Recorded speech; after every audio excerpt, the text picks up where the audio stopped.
Hey, I'm Alex Radical from Board Game Co. And I'm Devin. And this is going to be our review of Between Two Castles of Mad King Ludwig and the box. I don't have the box, unfortunately, because I already consolidated, which was a mistake because I didn't do the review yet, but it is what it is. And the Secrets and Soirees expansion. I don't know if it was a mistake, though. I mean, they made it beautifully no. to consolidate. This is not like me being allergic to boxes, extra boxes, and trying to shove it all together. You just wanted to show it off. You wanted to show it off. You'd be supposed to be like, this is our review of Between Two Castles of Mad King Ludwig. And its expansion. And the Secrets and Soirees.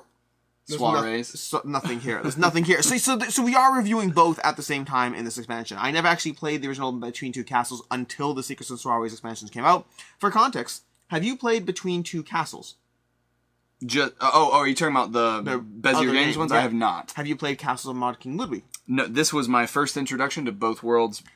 So I have not played Between Two Castles. I have played Castle of Mad King Ludwig. For context, Between Two Castles is going to be a Stonemaier game production, a Stonemaier Games game. Castle of Mad King Ludwig is going to be from Bezier Games, like you said already. And they're going to give you two different experiences. Between Two Castles is a sharing experience where players are going to be building things together, sharing whatever. And Castle of Mad King Ludwig is going to be a game where you're building different rooms, all based on, well, if this is next to that, and that's next to this, and this will score points for that, and you'll have these rooms and that rooms, all from the castles, the Mad King Ludwig, which is an actual character who sounds more fictional than you'd think. There's a lot of Mad Kings out there. Yeah. You know, like Dice Thrones has a Mad King. That one's actually Ludwig. fictional. That one's not fictional.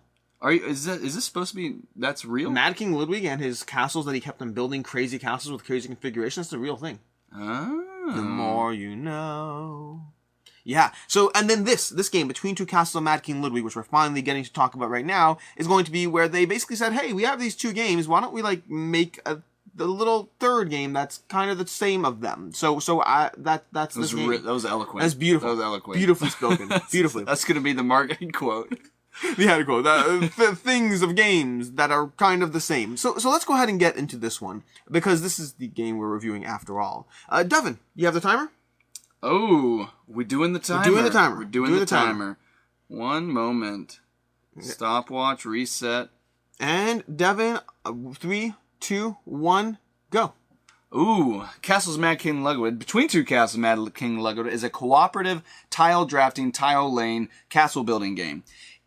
Just like Seven Wonders, you're going to be simultaneously drafting, but there's only 2 rounds in this game, and you're not just building your own castle. You're building 2 castles, one with the person to your right, one with the person to your left. So you're not actually scoring for something that you solely created. You are committing half of your resources to one castle, half of your resources to another castle. At the end of the game, your highest castle does not score. Your lowest castle does not score. So if you neglect one and only focus on the other, congrats, you did a great job. You're going to lose because your lowest castle is a score. So you have to both find combinations that you focus on and create within a castle with your partner, but you also have to hope that they are creating the same level of synergy with you. There are a bunch of different rooms. Each of these tiles have scoring patterns based off of the type of room that it is, whether it's an outdoor room or a food room or a living room. They all have scoring pieces based off of what's in the castle or what's around them. And so you have to get them in the same area, and then you have to make sure that you get good scoring synergy between what you do and what your partner does. And I've gone over 60 seconds because I haven't really done this before. I didn't even know this was coming. I'm trying to do the fast thing where you enunciate, but you talk very quickly, and I'm not sure if I'm doing it well. Oh, I don't do it well either. It's okay. So basically, yeah, that was a pretty good overview. The one thing I will just correct for those paying attention,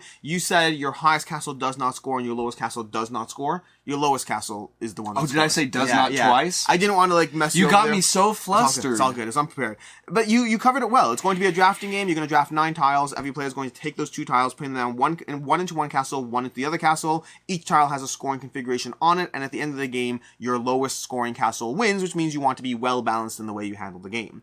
Past that, all the nuance of the game comes down to how things actually score. Whether it's going to be rooms that score for adjacent rooms, rooms that score for having things above them or below them, to the sides of them, rooms that score for having all different room types in your castle, rooms that score for different positioning or for having rooms anywhere in your castle, but then they have restrictions because they're outside rooms. And then when you have 3 of a type, and then build that castle well. Yeah, exactly. It's a horrible castle. When you have 3 of any single type of room, because you have this little handy player aid that's going to tell you all the room types. When you have 3 of a type, you'll get another reward from these various bonus tiles. And then when you have 5 of a type, you get a bonus tile of your choice that you can add to your castle. All these things playing into the scoring thing that you're going for the game. That's basically going to be the base game. What does the Secrets and Soirees expansion add to the base game? So the Secrets and Soirees is I feel like quite I use my teacher interesting. voice. I think that's my teacher Your voice. teacher voice. And what's 4 plus 7, Devin? Well, math. So Well the Secrets and Soirees is probably, if somebody taught you this game and they had both the base game and the Secrets and Soirees expansion, you could play it and not even know that the expansion is there because it pretty seamlessly fits into the group. It just mainly adds 2 more tiles, 2 more room types. It adds secret rooms, which copy whatever they're pointing at in terms of the type, the wall hanging, the scoring abilities. It adds the activity rooms, which is just kind of another bonus based off of they want tiles around them, but they also want a certain room type to be nowhere near them. The classic example they give in the rulebook, which is actually very well done, is like a music room that everyone likes music, so it scores points, but not if Did it's you near... get that from the rules, rulebook whenever you explained Yeah. that? I thought you just came up with No. it. So it's a music room that scores points because things are around it, but if there are sleeping rooms around it, well, that's music next to sleeping rooms is bad. So every room has a type that it does not want to be next to, which is an interesting twist. But also beyond the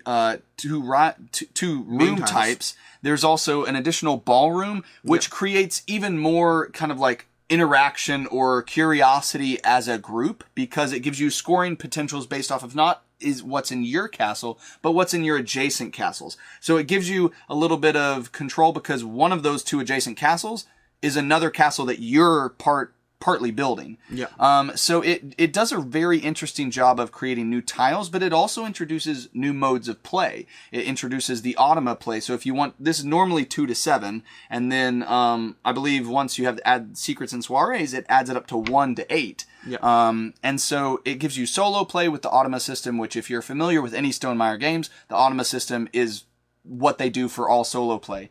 As a Phantom player that has certain rules they follow as they do things. Yes, and then the actual mode that I was the most interested in, that variant, if you're not as much of a fan of cooperative play where you have to be building with other people, this one allows you to build your own castle, but instead of on a turn of play, I don't know if we actually discussed this, you have 9 tiles that you start off around with. Each turn you'll pick 2, 1 for each castle that you're building, pass until you select 2, 2, and 2, and then you discard your final 1. You'll have 2 full rounds of that like flow of play. In the variant, though, you build your own castle, and then you actually only pick 1 tile for your own castle, and then depending on which round you're in, you pick 1 tile for one of the adjacent castles. Have you played that variant? I have not. It excites me, and Interesting, because I'm completely uninterested. really, Yes. I read the rules for it. I just haven't. So let's go into this. This is a good time for the review because we'll talk about the various aspects of why I'm uninterested in it.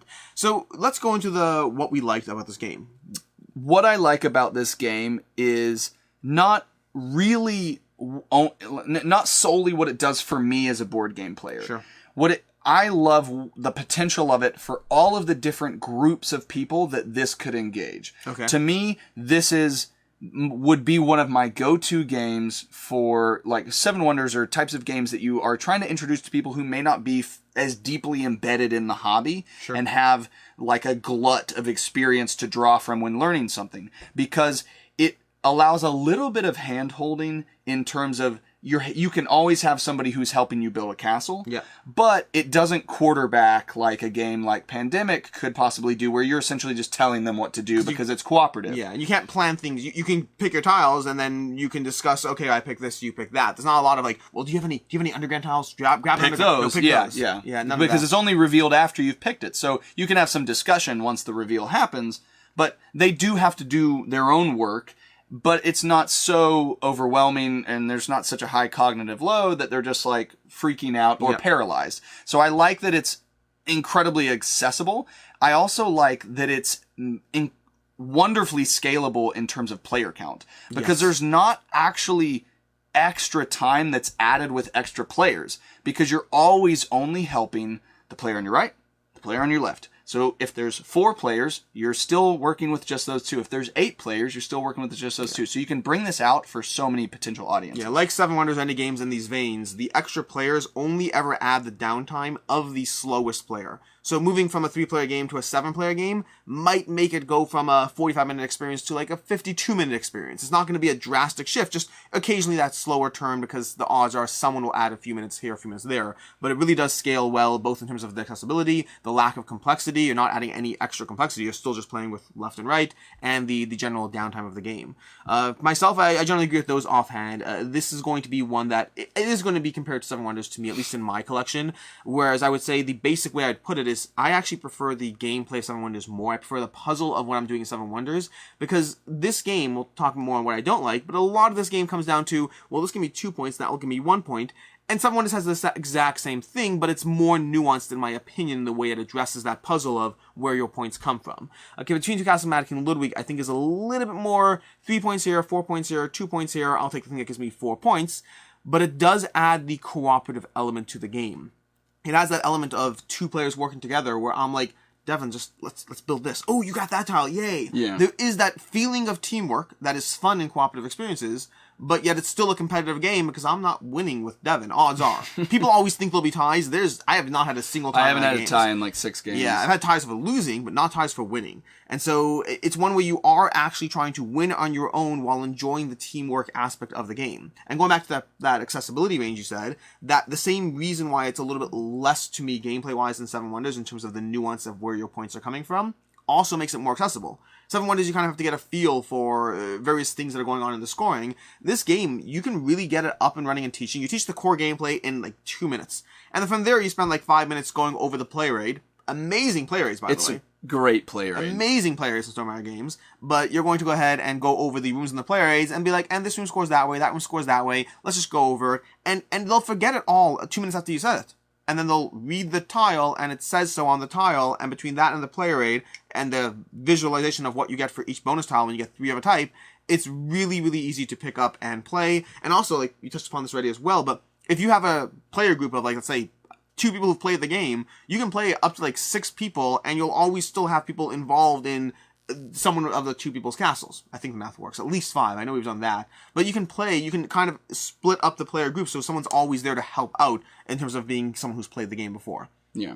And another thing that I like, and this is really more of a surface level thing that if it wasn't here, it wouldn't have bothered me, but I do really appreciate the fact that they tried as hard as they did, is the art. Every single tile outside of the specialty tiles, like the throne rooms, the towers, and stuff that you get as bonuses, every single tile is unique. I mean, we're talking between the base game and the expansion, that's over 200 tiles. Every single... I'm pretty sure. You counted? These like various things, just like each one has 9. Let's do 1, 2, 3, 4, 5, 6, 7, 8, 9, 10, 11, 12, 13. 13 plus 10. Why am I wasting time on this? I don't know. 13 plus 10 is 23, plus another 6 is going to be 29. 29 times 9 is going to be over 200 tiles. There are a lot of tiles. They are all unique as long as they're not the specialty rooms. And I think that's pretty remarkable from like an artistic standpoint, from just a design standpoint, that you're like, we're going to try to make this as aesthetic or like thematically interesting in terms of the rooms. It doesn't add anything to the mechanical gameplay, but it is cool. And also, I know we've been talking about the game. Can I talk about game trays? You can talk about game trays. Yes. Oh my goodness. I am a remarkable... Huh? Who are game trays? I don't know who they are, but they are an angel in the night that comes and fixes my board game woes in terms of organization. I love the organizational trays for this game. Yep. I absolutely appreciate and adore that the expansion, Secrets and Soirees, comes in another game trays inserts that molds, fits next to the original inserts, and still fits in the base box. And these, by the way, so tilt great up so nicely. Look at that tilt. Yeah. Look at that tilt. Boop. Yeah. Bippity boppity boop. Boop. Yeah, So- it's definitely, it is, the game trace makes this game incredibly accessible to pull out and just get started. Yeah. There's no setup. I mean, we literally spent more time setting up to like prep for this video than we ever really would in a game. Yeah. In a game, it's like, okay, here's how We you make play. those sounds too. We go... I do make this sound. People look at me frequently. It's a little odd. I don't know why I do this. But yeah, I agree with you completely. Game trays is beautifully well done. I generally am a fan of game trays, but depending on the game system, I'm either a little fan or a major fan, this one's quick and easy. I mean, these things would be like in bags or some horrible insert that didn't hold it. They have little plastic tops. You clip them on. You shake the box around. With the amount of tiles that there are, this would be somewhat miserable if you did not have the storage that you do. Yeah. And so it makes something that could have been a problem, and is a problem in other games, into a non-thought and kind of also a bonus. Yeah. So, as far as what you didn't like. What I didn't like. There are a couple of different things that will hit for some people. Number one for me is probably scoring. Scoring is not... It doesn't bother me because I can do it somewhat quickly. Have you tried the app? I have not tried the app. So here's the thing. Because there's 3 different ways to do this. Like, Do you if know we're how the playing on app works? Shabbat, you have to count it up in your head.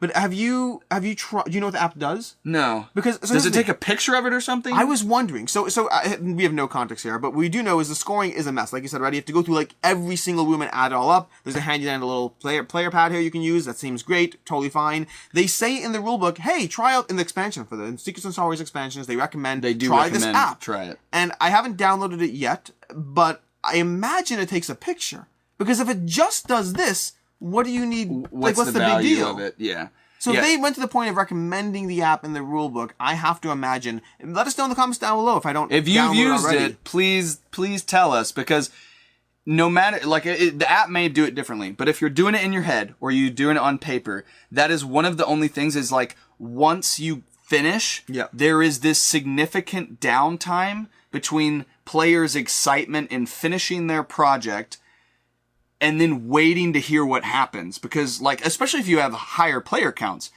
and if one person is the only one doing it, or if they're the only one who feels comfortable, you could legitimately have a scenario where 7 people pull out their phones, sit around, start talking, while one person goes around and scores every castle. Now, if everyone scores their own castle, that's not as much of a problem. My experience playing games, for sure in my group, is going to be that... You're the one who does stuff. I'm the one who does stuff. And I'm the one who has to do stuff in my group. You did stuff too. I did stuff as well. It is nice to get together, because he reads rules, I read rules, he teaches, I teach. He scores, I score. So we can cut a little bit of the workload out. But that, to me, is a little bit of a detriment. And then also, if we're judging just the base game by itself, I do think that it maybe was going to lack some interesting variability, that the secret rooms and the activity rooms, because the secret rooms give you that, like, nice bonus of, ooh, I can, like, copy, and I can create something that would never have been possible. And then the activity rooms don't want certain rooms around them, so they create almost like an inverse spatial puzzle where you're like, well, I want this, but now I don't want anything of this type around it. So they both create interesting spatial puzzles, and then the ballrooms give you the opportunity to capitalize not only on what you're successfully doing, but on what other people are successfully doing. Sure. So to me, this is easily in the moment of, I would never play this game without the expansion. Number one, it fits in the box. Number two, it doesn't add too much complexity, but it adds a little bit enough depth and variability that I wouldn't ever not want it. Sure. I'll get into my thoughts on the expansion at the end of the section. So I think there is a possible weakness of depth that could be in just the base game, and then I do think that scoring is an issue that's going to create maybe some like moments. For me, it's going to be twofold. The scoring, I completely agree with you. That was going to be on my list. And then the other one is going to be, like I touched upon already, I find the scoring in Castle, the general scoring, not the scoring aspect, but the general point system in this game usually comes down to, I can place this and get 4 points, or I can place this and get 5 points. This one might be slightly better to add that card. It turns into math. It turns into a little bit of math without any significant nuanced depth to what's going on, past just trying to figure out how they all combine. If you've played Suburbia, which is going to be like the original game from Bezier Games, same idea. Just a lot of math going on, but the nature of the square rooms doesn't give you a ton of options to play with. So I like the general game. I like the enjoyable collaboration, the trying to figure out how to get the most points of your castle, but it is a little bit on the lighter side in terms of where it lies in the depth of what I'm doing as I play. That's going to be, for me, what I don't like. Sounds good. Which means the expansion. We're going to actually kind of skip the what I can see others not liking and go straight to the expansion. So you touched upon the expansion already, how you feel it incorporates well. You'd never play the game without it. I'm not as strong on the expansion as you are. With a caveat. I would never play this game without the expansion. Mm-hmm. That's where I'm right there with you. Yeah. I don't know if I'm as strongly recommending the expansion. And if you're making a decision to go out and buy the expansion, valid. I'm a little bit more mixed because the expansion adds a few things. It adds the what's it called, activity rooms, which I like. They don't do much for me. To me, the activity rooms are the weakest part of the expansion. So the grand ball with the ballrooms here, you like them, you enjoyed them. I don't mind them. Again, I take it or leave it. To me, the main mechanic of the expansion... The reason why I like them goes back to one of your complaints. Yeah. It's simply a math choice. Yes. Because towers might have 5 or 6 unless you build really, really high. Fountains have a static 5 point. Depending if the castle to your right, the castle to your left happen to have some of the same rooms, you could get somewhere between 6 to 8 points. So it's really even just a math choice. Which, again, I like it. I'll take it. I just don't know if I'd pay for that. The only thing that I really, really enjoy from the expansion that I think really does add a level of depth are going to be those secret rooms that mirror other rooms. I think that does add an interesting decision tree. They're the coolest. And I do like them, and I do recommend them. But also, is it worth buying an entire expansion for one room tile? It fits in the same box. It fits in the same box. That's not a reason to buy it. That's a reason. That's a reason to not buy it. So again, I like the expansion. I do recommend the expansion, but with the caveat that understand that you're paying for an entire expansion for what it seems like we mostly are on the same page is one really nice tile, and then a bunch of stuff that works seamlessly in the game. Yes. No complaints. Yes. Just also not things I would pay extra to get. True. So that's going to be how I feel overall about the expansion, which brings us... Wait. You haven't brought up the variant? So the variant. So the variant you talked about the 2-player variant where instead of working together on putting a tile into your castle, to me, the main reason... Two things. The main reason. Number one is the main reason why I want this game, why I like Between Two Castles of Mad King Ludwig compared to other games that are going to be in that lighter accessible genre. Is the cooperation. Is the cooperation. That's number one. You're taking away one of the main elements of what I enjoy. The aspect of, let's work together, but I still won. Like, it has both. It has cooperative and winning without any of the semi-co-op issues. We're working together and still someone's trying to win. I really like that. And then number two is, I like getting points in my castles. If you hand me a random tile that I have to now fit in, like inherently I'm just scoring less points. I just have less cohesion. Yeah. Okay, great. I have to struggle a little harder to have a castle that doesn't work as well. Well, I'm trying to build something nice here, Devin. Why are you ruining it? So like, I read the rules. I haven't played it. I haven't played that variant. I read the rules for the variant and I was like, I'm never going to play that. It might be amazing. It might be the best. It just doesn't call to me. I don't think it's going to be the best. Yeah. I think this is the best iteration version of the game. Sure. But I do think that, there are always going to be players at the table or people that might sit down and they're like, I don't want to work with someone else. I want to compete. And the option, like, even if I never take it up and try it, the option of having something that allows a little bit of throwing a wrench in the gears to possibly entice or interest someone is another potential avenue or window for accessibility. Even if I agree with you, the cooperation is what makes this game for me. It's a window for accessibility. The fact that it's there is nice. The only way I'd even consider playing with that, I agree with you on the accessibility. I agree. But the only way I'd consider playing with that is if you also counted it by giving players either a third round or more tiles. Having played the game, I don't want to sit there with you and be like, hey, let's play Between Two Castles of Mad King Ludwig, and now our castle is scoring half the points. That just doesn't feel fun. Yeah, it's definitely going to be something that may not appeal to many people, or just you. Yeah, just maybe me. Just me. Which brings us to final thoughts and ratings on Between Two Castles of Mad King Ludwig. Devin, where are you on this one? Okay, so final thoughts. I think that Between Two Castles of Mad King Ludwig is an exceptionally charming, from a visual standpoint, and exceedingly accessible. Like, when I say that for a lot of games, there's like a bar that they never get below. Yeah. I think that this really gets close to being just something that anybody could come and pick up and enjoy. I think the cooperative elements are very strong. I think that the castle building, the spatial puzzling, and the scoring are exciting. I think it has a little bit of a sluggish, break in the halt in the proceedings with the scoring. I haven't tried the app yet. I don't love getting all, small, very particular apps for every kind of game out there. So I haven't downloaded it yet, but maybe it would make it easier. So I'll try that. If it takes a photo of the thing, I'll get it. If it takes a photo, I would do that because that would make this go way faster, and it would narrow the gap between when players end and when they get to see how they did.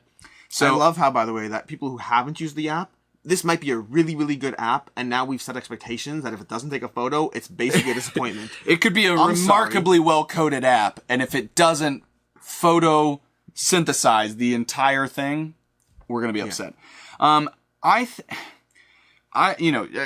should I go first? No, on ratings, here are my thoughts. If I was thinking about this for just Devin. Just Devin, that's how you rate the game. The final thoughts includes the other people. No, I know, but I'm going to explain what I'm saying. If I had to talk about this for just Devin. Just seven. It's a 7 out of 5. I think that this is a 3 out of 5 that is staying in my collection. Sure. If I'm thinking about it for why it's staying in my collection, I feel like I would need to give it a 4. Interesting. Because of the value of what it does as a game. I think it's a 3, but I'm not getting rid of it, and I'm going to happily keep it, happily play it with people, but it's not the game that I'm like, oh, I derive so much pleasure from getting this. But it does what it does so well with a wide variety of audience and player types that I can't ignore the value of it, which I feel is more like in line with games that I typically give 4s to. So for me, I think we're basically talking the same language here. I just don't apply the way you applied it. I have many 3s in my collection, and this is going to be one of them. This is a 3 out of 5 for me. I enjoy the game. I think it's a good game. Rating scales down below. You can check it out. But 3s are good games. I have lots of good games out there. Some of them are for me. Some of them are not for me, and that's okay. The reasons this one is for me is because of that accessibility. It plays well at a variety of player counts. It fits into a 45-minute window. It is rewarding and fun and compelling, while also being not necessarily as rewarding and fun and compelling. It has both those going on simultaneously. This is a game that I don't know if it stays in my collection long term. Many 3s phase out over time as I get more and more bored with them because of that lack of nuance of depth. But also this has that player count accessibility. This is a game that when I have 6 people who want to play a game and they don't want to play a party game, I don't have a lot of games in my collection that do that. It fits a very specific role. But also I can pull this out with 3 and still have a fun game. So it has an accessibility that is charming, it's combined unique. with a game unique. that's... Well, I mean, there's other games like it. There's 7 Wonders. No. I mean, it's unique in the role that it fills. Yeah. So overall, I enjoy Between Two Castles of enunciation. Overall, I enjoy Between Two Castles of Mad King Ludwig. It's a lot. It's a mouthful. I think it's a charming. mouthful of enunciation. I think it is well done. I like the expansion. The expansion is good. It adds to the game, but the base game is really the meat of the light little simple. Let's work together. Let's build something together. And I really hope that I win. Yeah, I mean, yeah. Yeah, that's going to be it. That's going to be our review of Between Two Castles of Mad King Ludwig, available from Stonemaier Games, and, of course, the expansion box, which we don't have, because I already got rid of it. I already got rid of it. It's all gone. It's all gone. Until next time, I'm Alex Radcliffe from Board Game Co. And I'm Devin. Just Devin. I was going to... It's okay. We'll just do it. We'll just end there. We'll just end there. End there.